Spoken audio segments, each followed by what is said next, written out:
Think of it, Batman. To never again walk on a summer's day with a hot wind in your face and a warm hand to hold.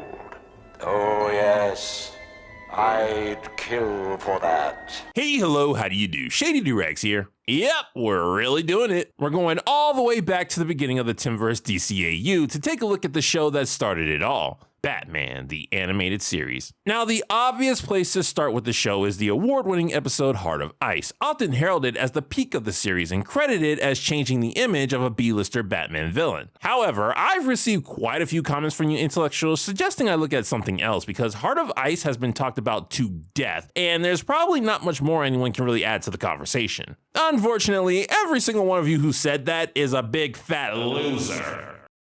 You know, because you lost the poll on which episode I should cover first. Sorry guys, over talked about or not, democracy has spoken, and if there's one thing we believe here at Shady Doorags Entertainment, it's giving it to the mob. So today we're starting our Batman coverage with a look at the episode Heart of Ice. Yes, there will be ice puns. You knew what you were getting into when you subscribed. Now, normally when I start a new series and don't do the premiere first, I have to give some context to make sure people aren't lost, but that's not really needed for this show. While it did have continuity and there were episodes that built off of each other, overall, things were kept rather episodic. Even with the first episode, there's hardly any introduction to the world or the characters. It just expected you to know who Batman is and all the cliches he's known for. The episode starts with the greatest cartoon intro ever!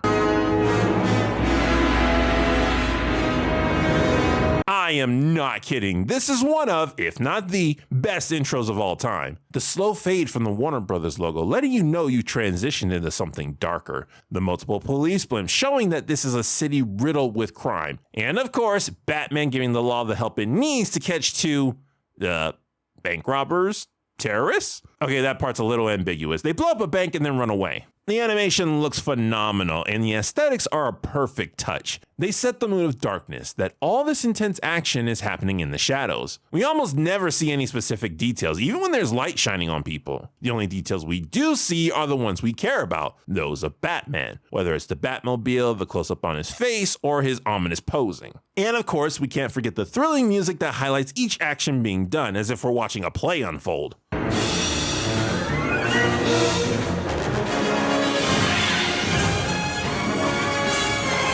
As much as it pains me to say it, the music is actually a weaker point for me, simply because I prefer intro songs I can sing along to, and this one has no lyrics. But that's completely subjective. Objectively, the music and pretty much everything else is perfect, and I'm not sure if there's any other intro out there that surpasses this one. Okay, for real, the episode starts with snow falling. However, it becomes clear it's not real snow as we slowly pan out to see someone talking to a figure in a snow globe. This is how I'll always remember you.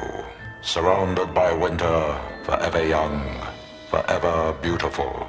He starts monologuing. Geez, the episode just started and I already got to play that clip. The monster who took you from me will soon learn that revenge is a dish Best served cold? best served cold. We transition to a news report being done by Summer Gleason, who is a reoccurring character in this show, which was a surprise to me. I guess Tim and the gang just couldn't resist the reporter trope in a superhero series. Summer, who I'm just now realizing has an ironic name for this episode, reports that the company GothCorp has had several thefts by a man wielding a freeze gun. I don't know what this person has against GothCorp, but we've always looked upon ourselves as the people company. Meanwhile, in the Batcave, the world's greatest detective is doing some detectiving.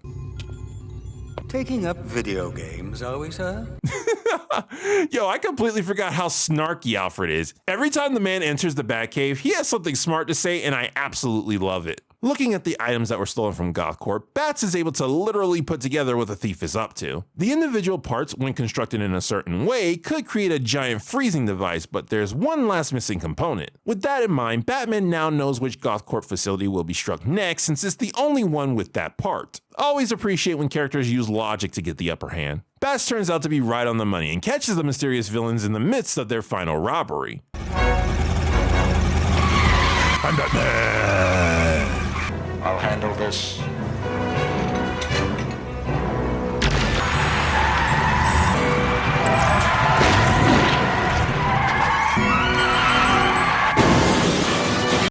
What exactly did that grappling hook do? The car still crashed. Maybe it turned it into a controlled crash.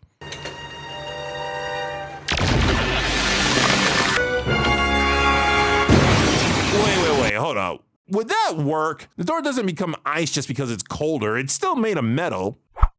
Okay, so the internet says that most things, if not all of them, become brittle when cooled, including metal. And while something frozen can be difficult to shatter, that factor depends on its density. So if we assume the temperature was cold enough, the door was thin enough, and that the force the truck hit it with was large enough, then yeah, this scenario is actually very plausible. Having successfully scienced their way past the door, the thieves begin loading the truck with the goods, but the Dark Knight has other plans. The Batman! I love when people put "the" in front of certain superhero names. It makes it feel more organic, like no one actually gave the hero a name, but they were just describing what they were seeing. If there's a man running around dressed up like a bat and you don't know his name, you're gonna call him the Batman. Freeze! That's Mr. Freeze to you. I see what you did there. Superhero shenanigans ensue, but not the kind we're used to seeing here on the channel. This was a more grounded show compared to the rest of superhero media, so rather than blasting people and throwing cars, Batman does a lot of martial arts, science, and acrobatics. It's honestly a breath of fresh air. Don't get me wrong, I love typical superhero shenanigans, but it's just a nice change of pace to watch something a little less fantastical in this genre. No, not henchman number 7. Johnny!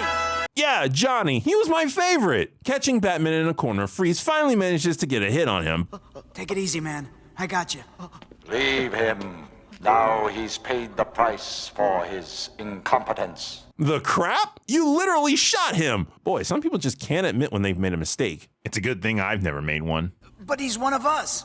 Then perhaps you'd like to share his fate.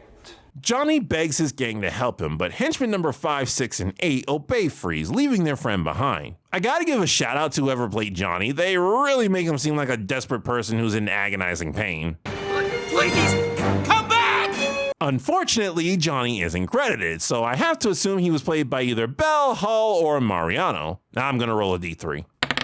That's a 2. Good job, Robert. I confidently credit you for this performance. I'm sorry, what is that cape made out of? It's a high-density polymerized titanium, 10 times stronger than steel. Oh, okay. I guess that makes sense then.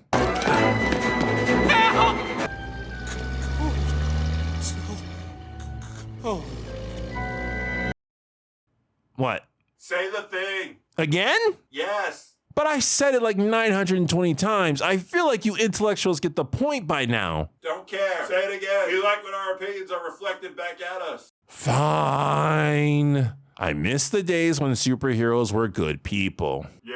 Me too. I agree with that. This moment is genuinely one of, if not my absolute favorite in the entire series. Batman's lead is right in front of him and he's determined to catch them until a voice, the voice of a criminal, calls out begging to be saved. And Bruce's bleeding heart just can't let him suffer because the point of Batman is to help people. The superhero shenanigans are great, but it's moments like this, the prioritizing of helping people, that inspire me, and this series is chock full of them. You cannot convince anyone who has seen this show that Bruce Wayne is not a good person. Speaking of which, Bruce takes Johnny back to the Batcave to heal up his legs. I must say, you're showing a surprising amount of compassion for that man, considering he would surely have left you to die in his place. It's because, Alfred, Batman is a fascist who beats up poor people, and this is just what fascists do. Duh. Thanks. The animation did not have to be that smooth. Bruce, did the alarm really warrant a bat glare? You could use a hot bath yourself. I can't worry about a cold now. Bruce Wayne has got a meeting with Mr. Ferris Boyle. Ladies and gentlemen, the importance of the Bruce Wayne persona. He can do a lot of things that Batman can't, including book a meeting with a fellow businessman who may or may not have something to hide. Bruce Wayne, it's been forever. How have you been? Still the terror of the Gotham night scene? Ha, I get it. I get around. Dude, don't be coming in here coughing. I ain't trying to get sick. What's this I hear about someone causing trouble for GothCorp? Maybe it's an investor who lost money. Or an angry ex-employee. Pay attention, boys and girls, and remember, this superhero show is also a detective show. There's only one man who'd hate GothCorp that much, if he were alive. What was he doing? He was caught using company equipment for personal reasons. That people company line is great PR, but when the wage slaves start acting like they own the place, it's time to pull the plug. Ah, okay, so Ferris is a stereotypical pretending to care CEO. Man, am I glad this was made in the 90s. If this came out today, the theme and plot would have focused around how pretty much all rich people are evil and given extreme critiques to capitalism, which we all know is the most beautiful and sexy economic system ever invented. That's a fact. But as majestic and magnificent as my darling capitalist system is, it's not perfect. I've said from the very beginning that because anyone can participate in capitalism, it is easily susceptible to bad actors. This means that anyone on any level, be they a janitor or CEO, is capable of abusing their power. But should that happen, Bruce will take you down, be you a janitor or CEO. This show spends just as much time displaying Batman stopping the rich elite who think they're above the law as it does showing him punching the common criminal in the face. Because the point isn't attacking the rich nor the poor. The point is that the city of Gotham as a whole is corrupt, filled from the top down with people who are willing to both illegally and immorally take advantage of others for their own gratification. Those people, no matter their status, need to be stopped. Also, it would be weird if this was a critique of capitalism, considering Bruce is a capitalist and uses it to not only fund his Batman lifestyle, but also to help Gotham through various charities and city projects, just like the fascist that he is. We're hosting a ceremony tonight for Gotham's Humanitarian Industrialist of the Year. Guess who's winning? Congratulations on your award. I'm sure it's well deserved. Wait a minute, you didn't mean that! Elsewhere, Freeze is monologuing. Yeah, he does that a lot. Compassion, charity. Where were those pretty words when she needed to hear them? I have my own warm wishes to bestow on Mr. Boyle. Back in the Batcave, Bruce figures out which employee Ferris was talking about and suspects that man could be the one behind the crimes. I won't know for sure until I check GothCorp's classified files. You'll need this. Chicken soup. The only way to fight a cold. Thus, Bruce does wind up going to Ferris's party, but not as Bruce Wayne. Mr. Boyle sent me to fill in. Great! I'd ask you to roll a deception, Bruce, but we all know your dice are loaded. With access to the classifieds, Bats begins his investigation and finds an interesting tape.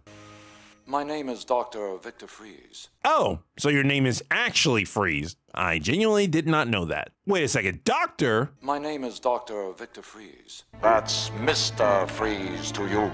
Dude, don't sell yourself short. Just because you turned into a crazy ice cube in a robot suit doesn't change the fact that you got your degree. Past Freeze reveals that he was experimenting with cryogenic freezing, wanting to put terminally ill subjects, like his wife, in a temporary stasis until a cure for their ailment could be found. However, things were interrupted by Ferris, who made the decision to shut down the project. Get away from that equipment! This is my experiment. Your unauthorized experiment. Wait a second, now that he's angry and yelling, that voice sounds familiar. I'm already $3 million in debt thanks to you. You can't stop it now. It's her only chance.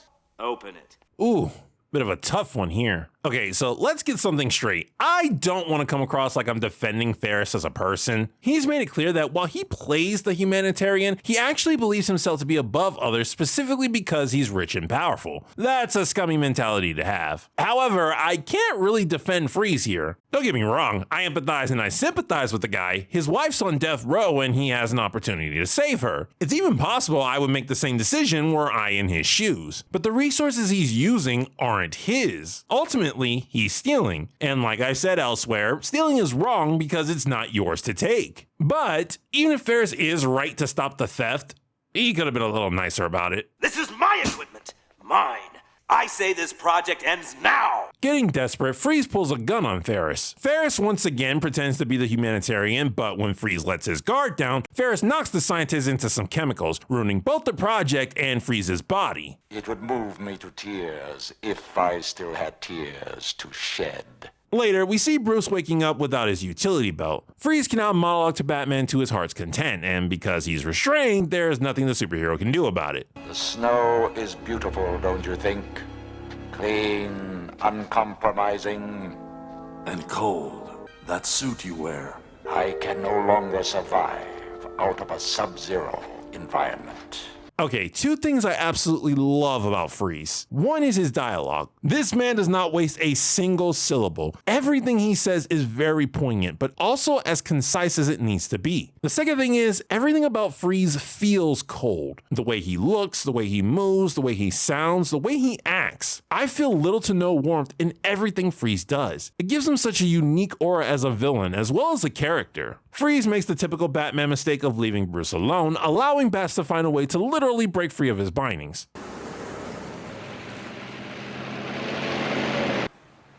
Keys? Man is paid to park cars, not ask questions. Seal the building.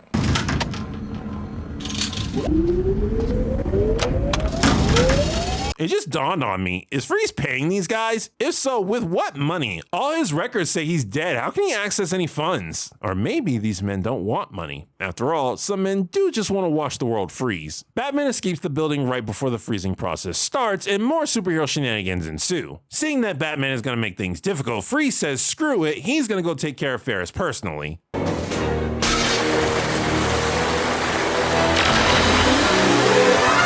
Not gonna lie, that was pretty cool. Wait, was that my first ice pun? Oh my goodness, I've been slacking. I need to ramp things up. Freeze finds Ferris and there's a pretty cold reunion between the two. He starts exacting his revenge, but pauses when Ferris exploits his one weakness, an opportunity to monologue. You beg? In my nightmares, I see my Nora behind the glass. How I've longed to see that look frozen on you. That's cold, Freeze. Unfortunately, due to his obsessive habit, Freeze stalls long enough for Batman to catch up.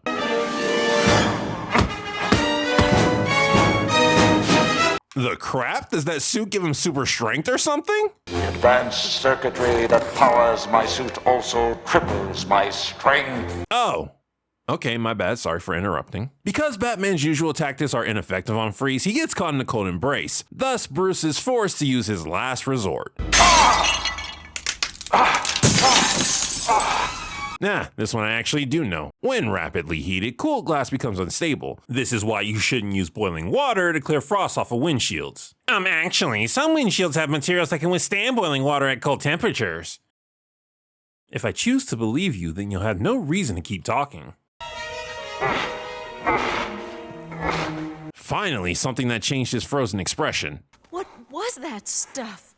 The only way to fight a cold. Nah, that wasn't really a pun. I mean, I see the effort, quote unquote, fight a cold, and it's what Alfred said earlier, but there was an opportunity for a much better wordplay using chicken soup. Like what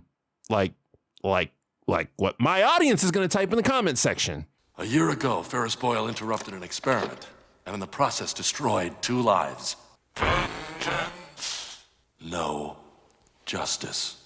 Good night, humanitarian.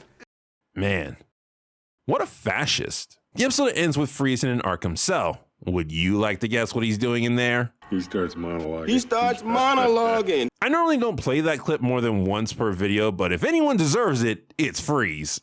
I failed you. I can only beg your forgiveness and pray you hear me somehow. Someplace where a warm hand waits for mine.